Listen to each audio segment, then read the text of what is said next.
Hello sister. Hello sir, patient কোথায়? উনি 3 নম্বর কেবিনে আছেন। ও আচ্ছা। ও মাই গড, এটা কি ছিল? তো অবশেষে পেয়ে গেলাম তুফান সিনেমার আরো একটা ফুটেজ, যেখানে দেখাচ্ছে চঞ্চল চৌধুরী বন্দুক হাতে নিয়ে হসপিটালের মধ্যে ঘুরছে এবং নর্মালে ঠান্ডা মাথায় একের পর এক গুলি করে হত্যা করছে। ভাই সত্যি বলতে এই সিনের এই শটটা দেখে এটাই মনে হচ্ছে যে চৌধুরী সাহেব ছাড়া এই অভিনয়টা হয়তো আর কেউ করতেই পারতো না। হ্যালো ডাক্তার, পেশেন্টের কি অবস্থা? ওই রিস্কি জায়গাগুলো থেকে 2 সেন্টিমিটার আশেপাশে লেগেছে স্যার। এই ঘটনা আর কেউ জানে? কেউ জানে না স্যার। Thank you. চঞ্চল চৌধুরীর এই লেভেলের অভিনয় দেখে আমি সত্যি মুগ্ধ হয়ে গেছি। Hello brother. ভাই রে ভাই, একদম ঠান্ডা মাথায় মার্ডারগুলো করে চলেছে।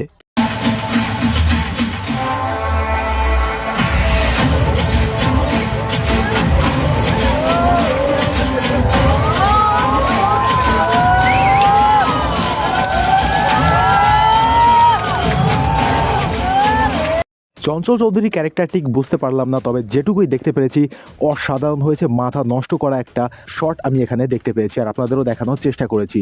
ভিডিওটা ভালো লেগে থাকলে একটা লাইক করে দেবেন এবং বন্ধুদের সঙ্গে শেয়ার করবেন। সম্পূর্ণ ভিডিওটা দেখার জন্য ধন্যবাদ।